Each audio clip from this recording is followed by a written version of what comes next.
Seigneur, je me rappelle encore de ta main qui m'a été tendue quand j'étais dans les ténèbres. Seigneur, tu as eu pitié de moi et tu as permis que je te connaisse, Seigneur.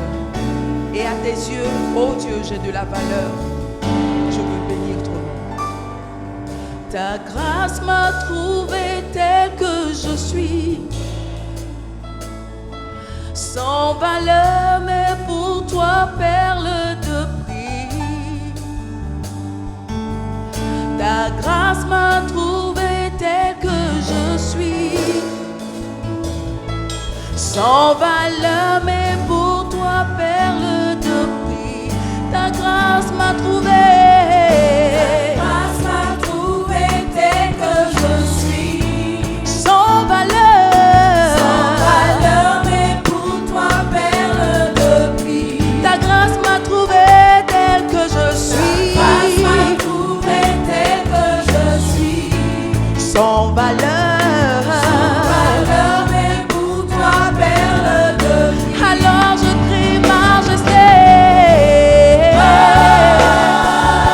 majesté, je crie majesté, majesté, majesté,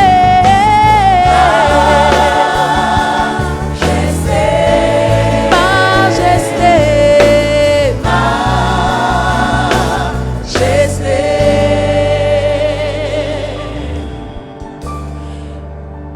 Et nous venons dans ta maison, Seigneur. Chers frères et sœurs dans le Seigneur, nous qui aujourd'hui sommes église de maison, je voudrais dans le nom de Jésus vous saluer et vous dire que dans ces temps d'épreuve, l'église est avec vous. Que donc la grâce et la paix du Seigneur soient sur vous. Amen. Bien-aimés dans le Seigneur, aujourd'hui est un jour spécial et au programme, nous aurons pour la circonstance une seule lecture.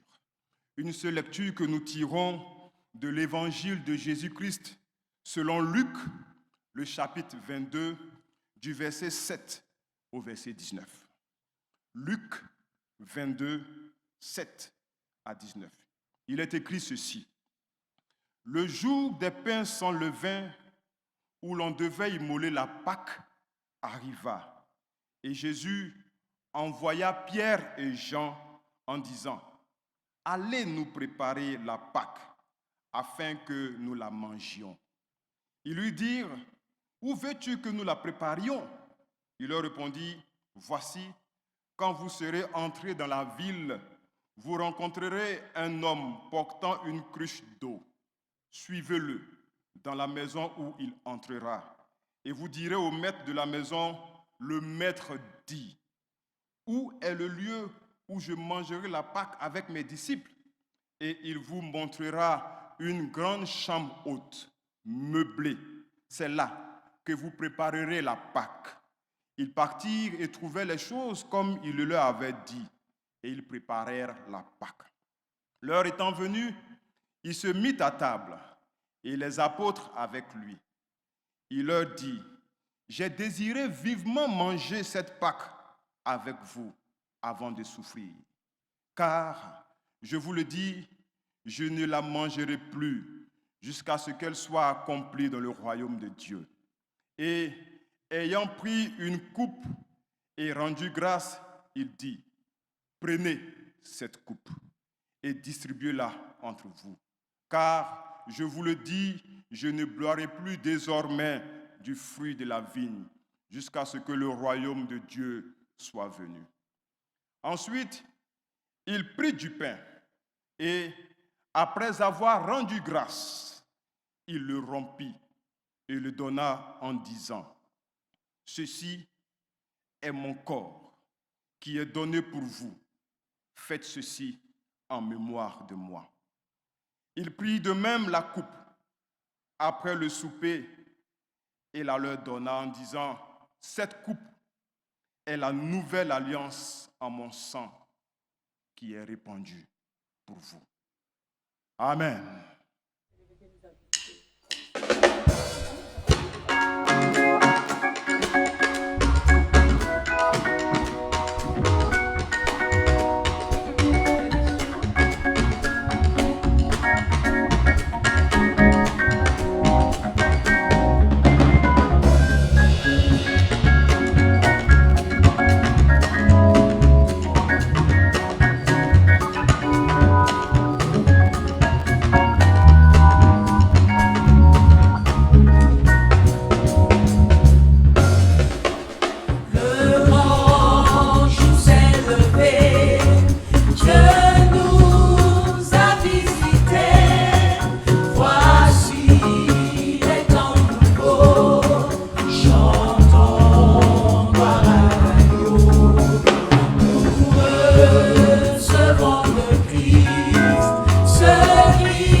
Bien-aimés dans le Seigneur, je voudrais vous inviter à la prière pour disposer nos cœurs à recevoir la sémence d'aujourd'hui, pour rafraîchir notre foi, pour fortifier notre foi, pour fortifier notre engagement avec le Seigneur.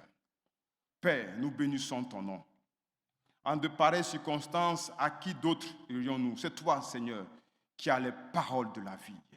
Nous voulons ce soir disposer nos cœurs à recevoir cette parole, et que cette parole nous transforme, et que cette parole nous revitalise, et que cette parole nous fortifie, afin que nous nous lévions et que nous soyons toujours debout en marche pour le ciel. Que ta grâce, Seigneur, nous suffise ce soir au nom de Jésus. Amen.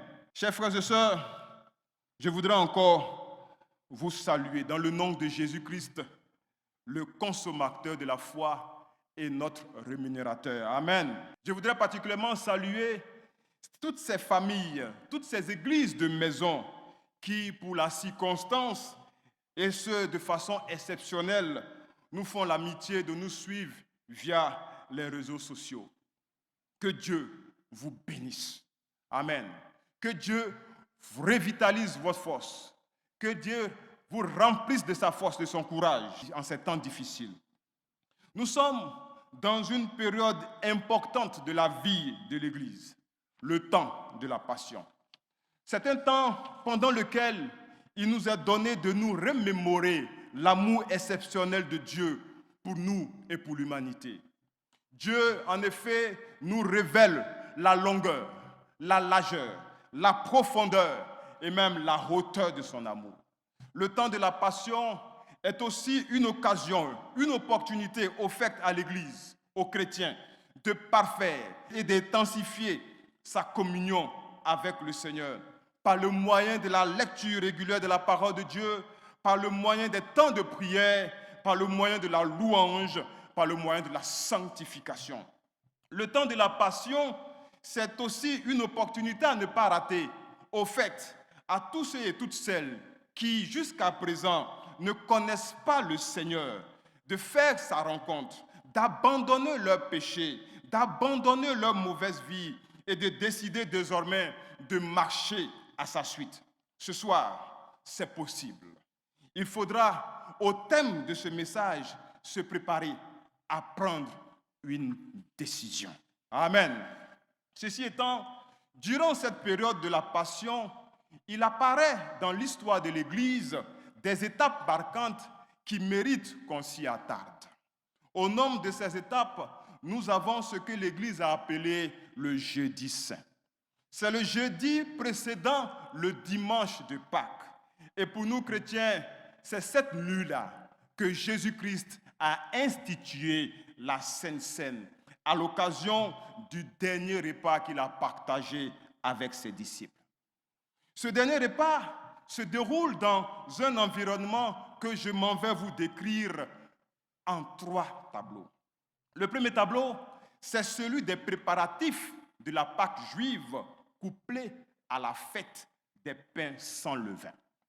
C'est une célébration en mémoire de la délivrance que Dieu accorda à son peuple à l'occasion de la 10e plaie d'Égypte. Vous vous rappelez sûrement dans Exode 12, l'Éternel, en passant de nuit dans le pays d'Égypte, ôta la vie aux premiers-nés des Égyptiens et épargna celle des premiers-nés des Hébreux qui avaient appliqué le sang du sacrifice sur le linteau de leur maison. Tout ceci avait obligé Pharaon à laisser partir le peuple d'Israël. Donc les Juifs s'activent, certains dans les marchés pour des achats, certains s'attellent à la maison, quand d'autres de la diaspora regagnent le pays, regagnent leur famille.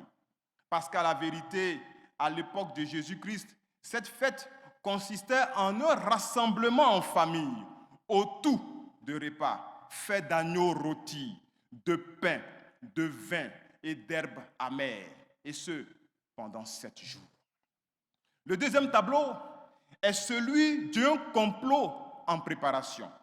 En effet, alors que les familles s'activent et sont focus sur la fête, il se trouve des gens animés de mauvaises intentions qui s'organisent autrement avec un objectif tout autre. Il s'agit des sacrificateurs, des scribes et des chefs de garde. Ils nourrissent de faire mourir Jésus-Christ avec malheureusement la complicité de Judas, de qui tout laisse croire qu'il avait des prédispositions à la traîtrise. Et enfin, le troisième tableau, c'est celui de Jésus-Christ et de ses disciples, sa famille en quelque sorte, qui s'active aussi pour cette grande nuit de célébration de la Pâque juive. La Bible dit dans Jean chapitre 13, verset 1, que cette nuit-là, Jésus mit le comble à son amour pour eux. Et son amour sera illustré de gestes et de déclarations fortes qui ne manqueront pas d'intriguer ses disciples. Tout d'abord, selon Luc 22, 14 à 16, il va partager la Pâque avec ses disciples et leur annoncer que c'est sa dernière Pâque.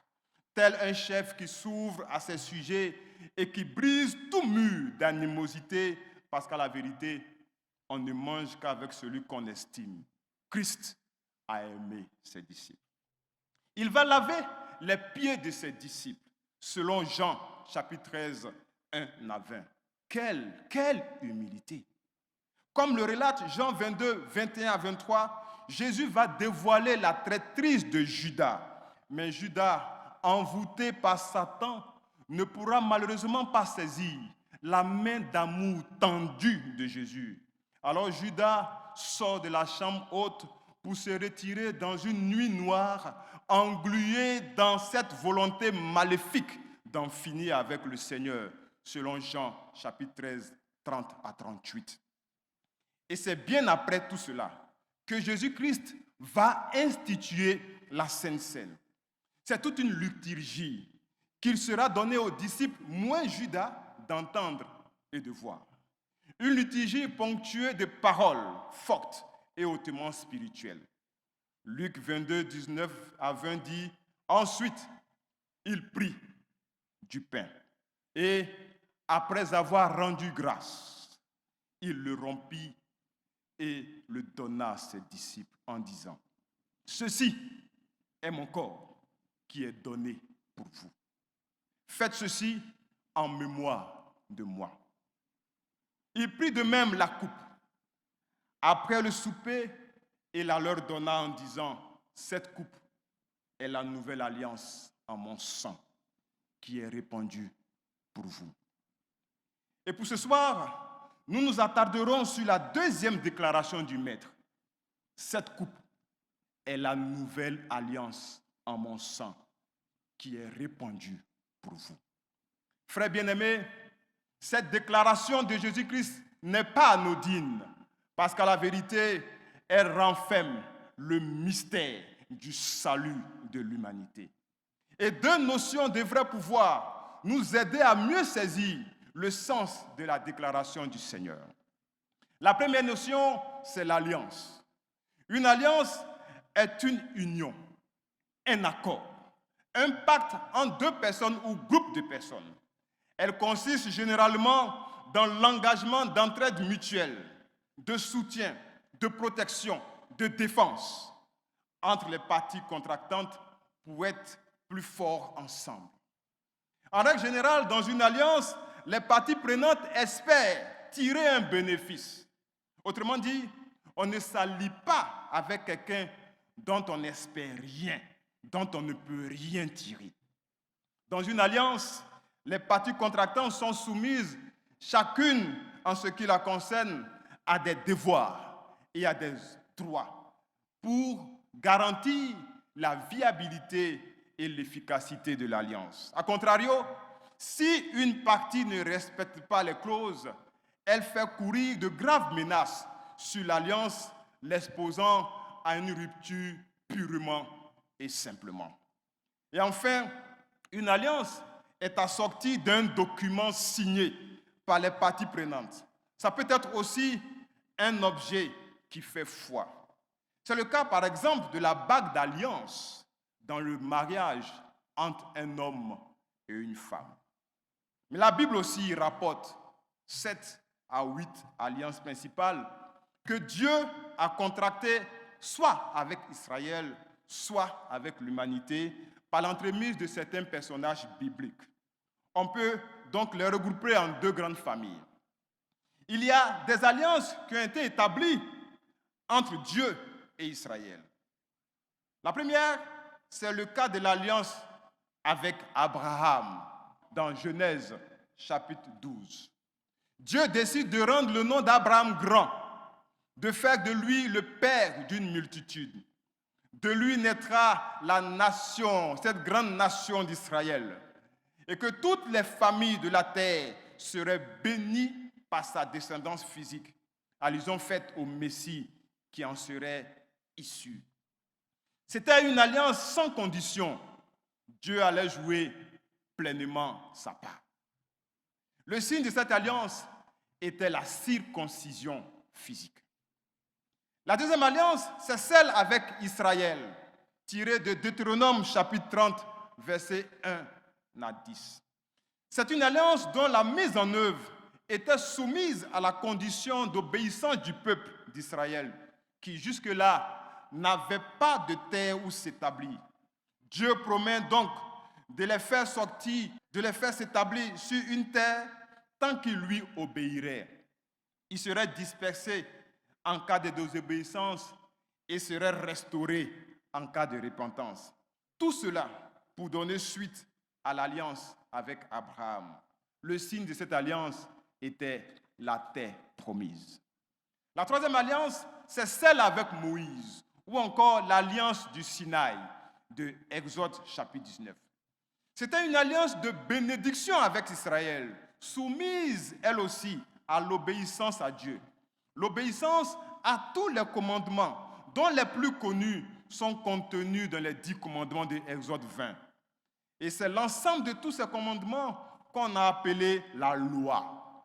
Frères, l'histoire biblique nous révèle à bien d'endroits que le peuple d'Israël n'arrivait pas à obéir à la loi.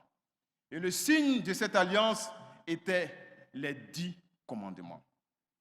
La quatrième alliance, c'est celle avec David, ou encore l'alliance davidique, tirée de 2 Samuel chapitre 7.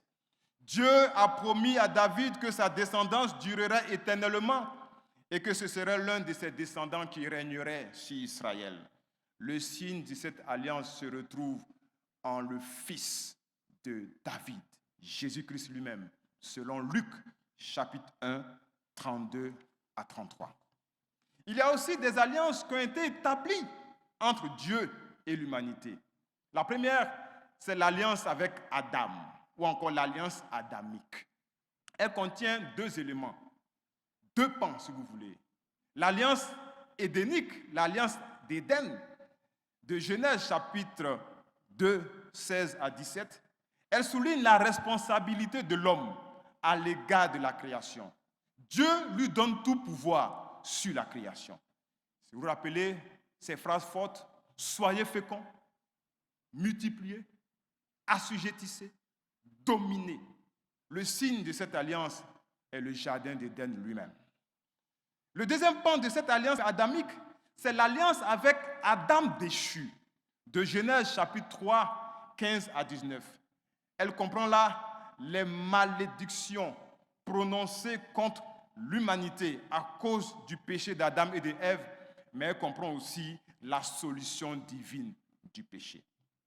La deuxième alliance, c'est celle avec Noé, de Genèse chapitre 9. C'était une alliance inconditionnelle entre Dieu, Noé et l'humanité. Après le déluge, Dieu a promis à l'humanité de ne plus jamais détruire toute vie sur terre. Et lui a donné l'arc-en-ciel en signe de cette promesse et en rappel de son jugement contre le péché. Frères bien-aimés, de toutes ces alliances, ce qui est important de noter, c'est que Dieu est à l'initiative de toutes les alliances. Il n'est pas obligé. Il peut se passer de l'homme, mais Dieu fait pourtant le premier pas. Comme dit plus haut, on ne s'allie pas avec quelqu'un de qui on n'espère rien. Dites-moi, entre Dieu et l'homme, qui devait avoir un intérêt dans une alliance? Évidemment, c'est l'homme. Et pourtant, c'est Dieu qui fait le premier pas. Et l'élan de Dieu vers l'homme, l'élan de Dieu vers toi, l'élan de Dieu vers moi doit être considéré comme une grâce. La main tendue de Dieu doit être considérée comme une grâce. Or, la grâce, on n'a rien fait pour la mériter. C'est pour cela que lorsqu'elle se présente à nous, il faut la saisir. Ce soir, elle est encore là, la grâce de Dieu. De toutes les alliances, ce qui est aussi important de noter, c'est que lorsque nous acceptons de contracter avec Dieu, Dieu devient effectivement notre allié. Il nous défend, il combat pour nous, il nous soutient, il pourvoit à nos besoins. Nos préoccupations, il s'en charge. Il veille sur sa parole et sa volonté pour l'exécuter pleinement pour nous. Je veux interpeller quelqu'un ce soir. Dieu veut être ton allié. De toutes les alliances, ce qui est important de noter, c'est qu'il y en a qui sont inconditionnelles. C'est-à-dire que Dieu ne tient pas compte de l'obéissance ou non pour exécuter sa promesse, sa part. C'est le cas de l'alliance avec Abraham, avec Noé, avec David et avec Israël. Mais il y a aussi des alliances pour lesquelles l'obéissance de l'homme aux recommandations de Dieu est fortement requise. Sinon, la désobéissance engendrerait la malédiction. C'est le cas de l'alliance avec Moïse, avec Adam. Et justement, ces deux dernières alliances qui vont au-delà du peuple d'Israël pour intéresser toute l'humanité, pour intéresser tous les peuples, sans distinction de couleur, sans distinction de sexe, sans distinction de statut social. Ces deux alliances, dis-je, posent problème à l'humanité, et ce, de par la faute de l'homme. Elles révèlent la nature pécheresse de l'homme et l'incapacité de l'homme à obéir à la loi de Dieu. Toutes les tentatives de l'homme pour y remédier sont restées vaines. C'est pour cela, l'homme, depuis tout le temps, crie comme Paul, « Misérable que je suis, misérable que je suis, qui me délivrera de ce corps de mort ?» Et c'est pour répondre justement à cette question que Dieu nous présente une autre alliance, une alliance nouvelle. C'est-à-dire que Dieu encore fait le premier pas vers l'humanité. Il fait le premier pas vers toi. Il fait le premier pas vers moi pour m'inviter, pour t'inviter, pour nous inviter à un nouveau départ, à une nouvelle chance, pour parler comme tout le monde. La Bible la qualifie de nouvelle alliance. Elle est nouvelle premièrement par son approche. En effet, Dieu va utiliser une stratégie innovante, celle de son Fils Jésus-Christ, comme le stipule l'Épître aux Hébreux, le chapitre 8, verset 6.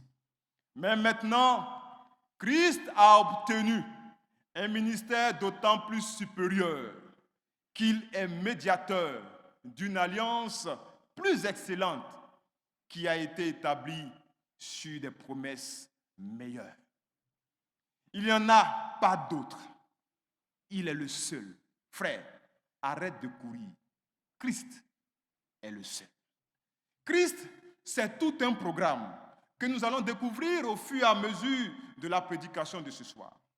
Deuxièmement, cette alliance est nouvelle par ses objectifs. En effet, elle vient nous libérer de la loi. Elle vient nous libérer du péché et de ses conséquences. Celui qui n'a point connu de péché, Dieu l'a fait devenir péché pour nous, afin que nous devenions en lui justice de Dieu. Christ nous a rachetés de la malédiction de la loi, étant devenu malédiction pour nous, afin que par la bénédiction d'Abraham, nous ayons tous part au royaume. Troisièmement, cette alliance est nouvelle par sa nature et par sa dimension. Elle nous met tout d'abord en relation avec Dieu. Mieux, elle nous réconcilie avec Dieu. Si quelqu'un est en Christ, il est une nouvelle création. Les choses anciennes sont passées, voici, toutes choses sont devenues nouvelles.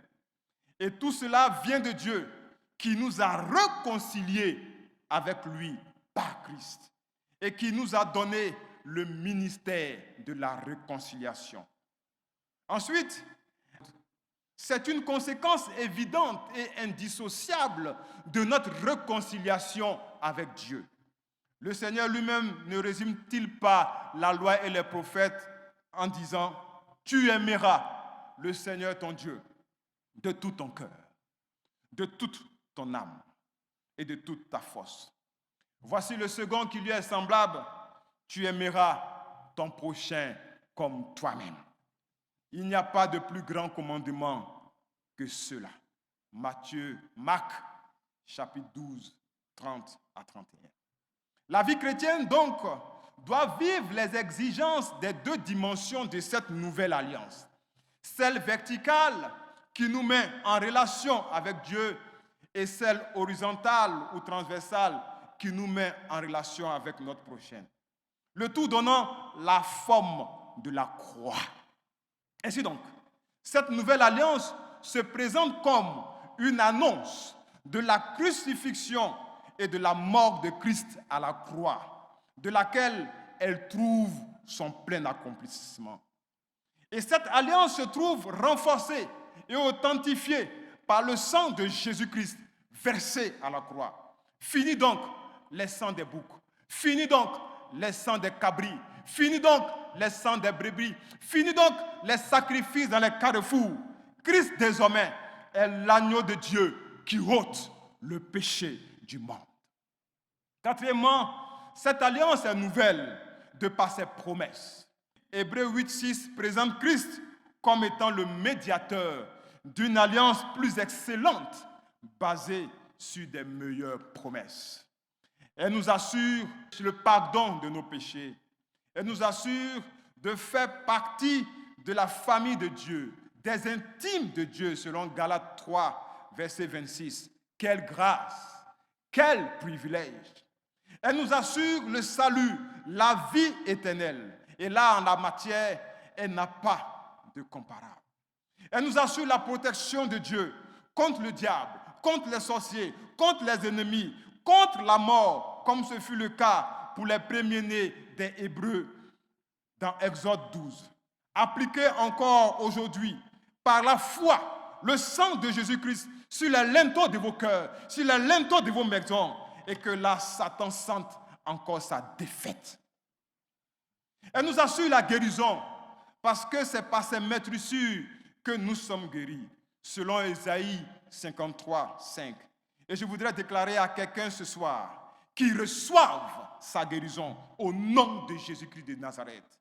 Que ce soit une tumeur, que ce soit une stérilité, que ce soit une paralysie, que ce soit même le coronavirus, reçois ta guérison au nom de Jésus. Amen.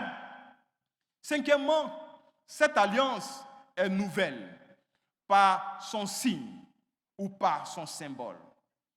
Le symbole ou le signe de cette nouvelle alliance, c'est la Sainte Seine. C'est un repas, mais pas n'importe lequel.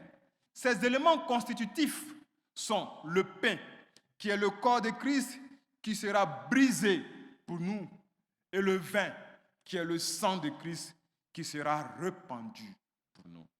À travers la Sainte Seine, bien-aimés, nous nous souvenons du sacrifice de Christ à la croix par amour pour nous. À travers la Sainte Seine, nous proclamons la mort du Seigneur et déclarons au monde que ce qu'il a accompli autrefois, il y a 2000 ans de cela, reste encore efficace pour ceux et celles qui croient encore aujourd'hui. À travers la Sainte Seine, nous réaffirmons que nous sommes d'accord avec Dieu dans cette alliance.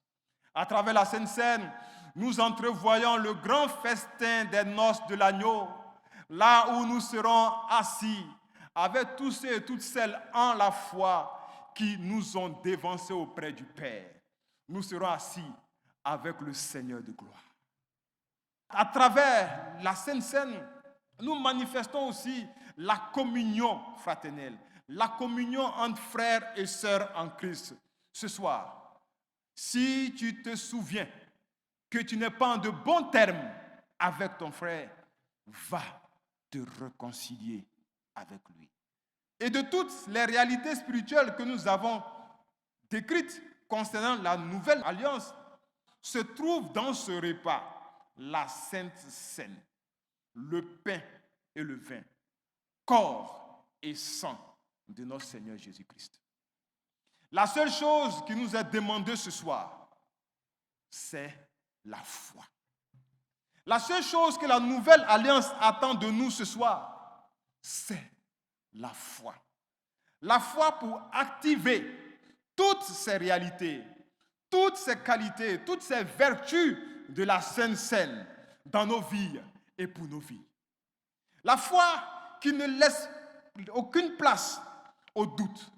Cette foi qui se conjugue avec méditation de la parole de Dieu. Cette foi qui se nourrit de l'obéissance à la parole de Dieu. Cette foi qui s'intensifie par la prière. Cette foi qui s'exhale dans la sanctification, loin du péché, loin de l'impudicité, loin de l'adultère, loin de l'hypocrisie, loin du mensonge. Ce soir, la table du Seigneur est dressée. Veux-tu partager ce repas de l'alliance avec lui? Veux-tu raffermir ton engagement vis-à-vis de lui ce soir? Viens. Viens par la foi. C'est pour toi que la table est dressée. Et pendant que tu viens, je voudrais chanter avec toi. Ton amour, tel un océan, nous inonde de ses flots. Jésus le divin matelot nous donna son précieux sang. Son amour, tel un océan, nous inonde de ses flots. Jésus le divin matelot nous donna son précieux sang. Oui, c'est pour toi, oui, c'est pour moi qu'il s'est donné à la croix. Pour toujours, il est dans mon cœur. Je le suivrai par la foi. Oui, c'est pour toi, oui, c'est pour moi qui s'est donné à la croix. Pour toujours, il est dans mon cœur. Je le suivrai par la foi. Encore. Oui, c'est pour toi, oui, c'est pour moi qui s'est donné à la croix. Pour toujours, il est dans mon cœur. Je le suivrai par la foi.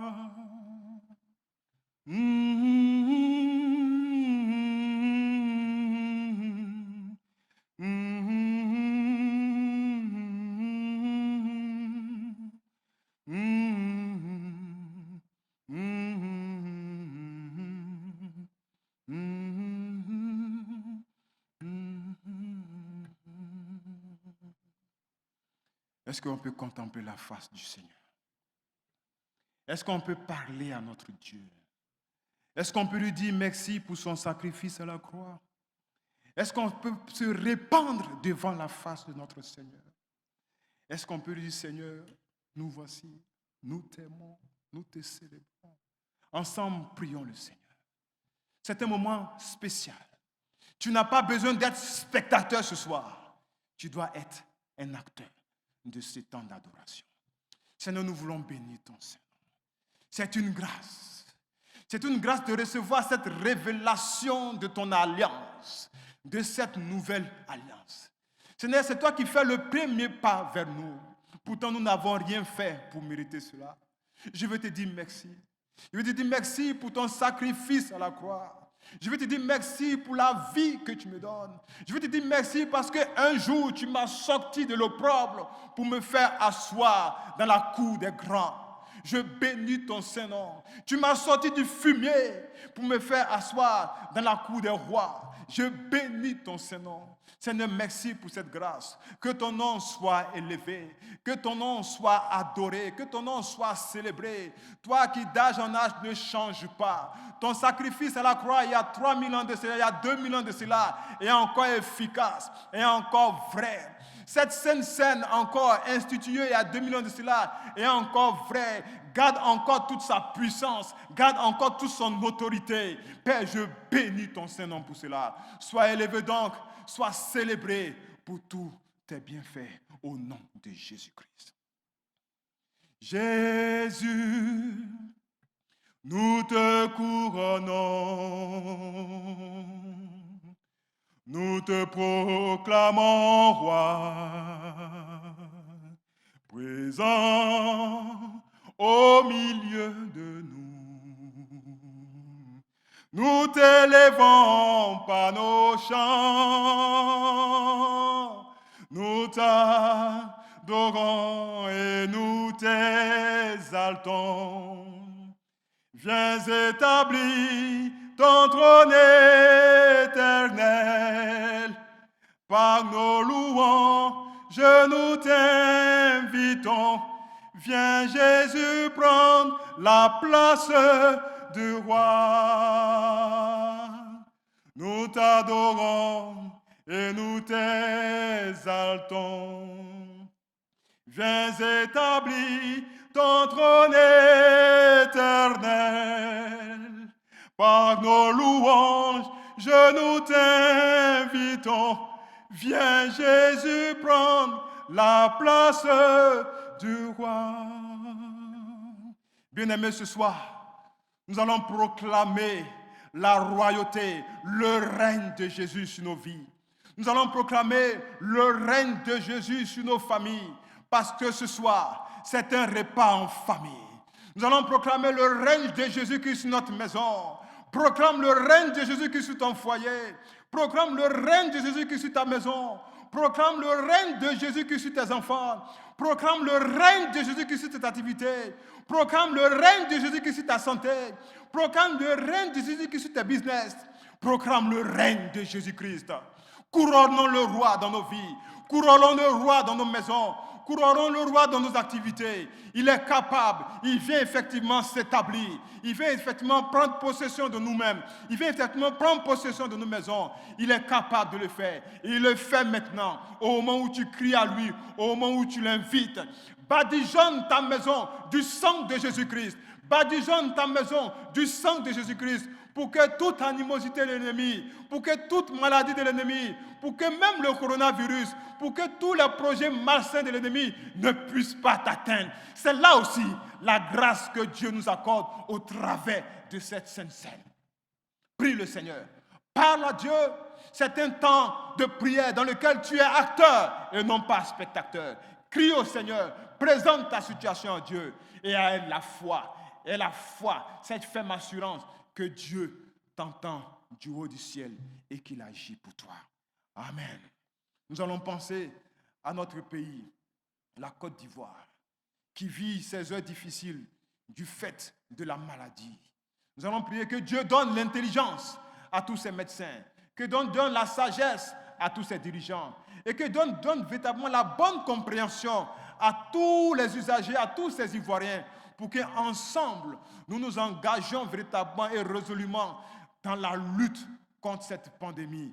Pour que de nos maisons disparaisse cette maladie, pour que la transmission s'arrête, la propagation s'arrête au nom de Jésus-Christ. Parle au Seigneur. Dieu, là où tu es, t'entend. Là où tu es, il t'entend, il te voit et exerce cette foi. Et c'est justement là aussi la grâce que la Sainte Seine nous propose, nous promet, nous donne ce soir au nom de Jésus-Christ. Parle au Seigneur. Crie à Dieu et que sa faveur repose sur la Côte d'Ivoire. Nous allons prier pour l'Église. Prions pour l'Église. Prions pour la foi des chrétiens. Prions pour la foi de l'Église. Prions pour le ministère de l'Église qui doit proclamer que Jésus-Christ est Seigneur et que dans cette Église, le doute ne puisse pas nous envahir Et que dans cette église, l'abandon de la foi ne puisse pas nous envahir. Et que dans cette église, les chrétiens que nous sommes, nous nous accrochions davantage à la parole de Dieu. Prions pour l'église de Jésus-Christ, qu'elle soit plus que jamais forte, qu'elle soit plus que jamais déterminée à proclamer que Christ est Seigneur. Qu'elle joue sa part, qu'elle joue son rôle d'intercesseur, son rôle dans la prière, parce que nous savons que si l'Éternel ne bâtit, tous ceux qui bâtissent travaillent en vain. Les scientifiques font ce qu'ils peuvent, mais l'Église a la responsabilité d'introduire Dieu dans cette affaire. Et Dieu est capable de le faire. Que sa faveur donc repose sur chacun de nous et que sa bénédiction soit notre partage au nom de Jésus. Amen. Ensemble, bien-aimés, disons la prière que le Seigneur nous a apprise. Notre Père qui es aux cieux, que ton nom soit sanctifié, que ton règne vienne, que ta volonté soit faite sur la terre comme au ciel. Donne-nous aujourd'hui notre pain de ce jour. Pardonne-nous nos offenses comme nous pardonnons aussi à ceux qui nous ont offensés. Et ne nous soumets pas à la tentation, mais délivre-nous du mal. Car c'est à toi qu'appartiennent le règne, la puissance et la gloire au siècle des siècles. Amen. Bien-aimés dans le Seigneur, après avoir reçu cette nourriture spirituelle pour fortifier nos vies, pour renouveler nos vies physiques, pour renouveler notre force physique, pour renouveler notre force spirituelle, nous allons nous approcher du Seigneur, venir offrir au Seigneur pour lui témoigner toute notre reconnaissance. Apportons ce soir au Seigneur nos dons en suivant les indications qui apparaissent sur notre écran.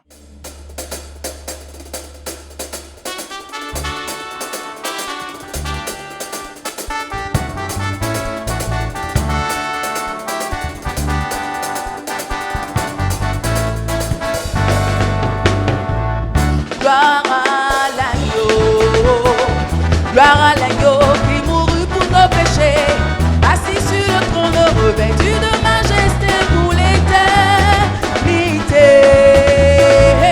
Gloire à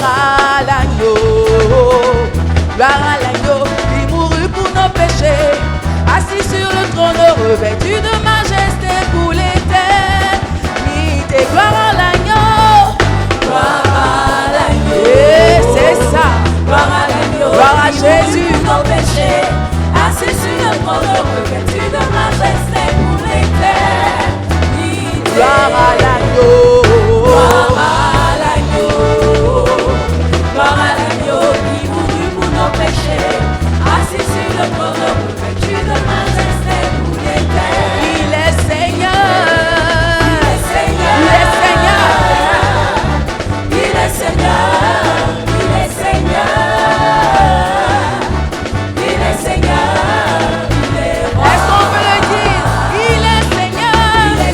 Il est Seigneur, alléluia. Il est Seigneur, il est Seigneur, il est Seigneur, il est roi. Au siècle des siècles, tu vis éternel, par ta volonté, tu as fait toutes ces choses qui existent. Au siècle des siècles, Au siècle des siècles, tu vis éternel, tu vis éternel, par ta volonté,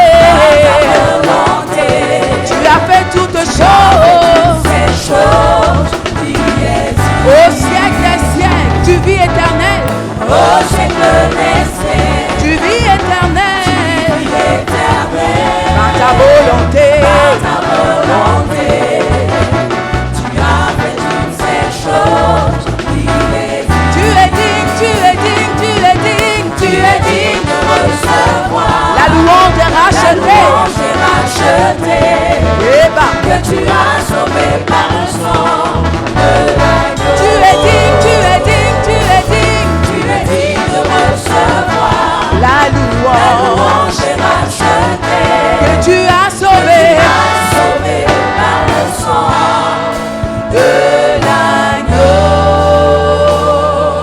l'agneau. Bien-aimés dans le Seigneur, consacrons nos offrandes à Dieu.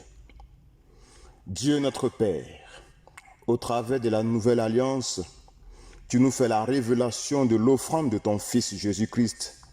Il a donné son corps, il a donné son sang, il a donné sa vie pour notre salut.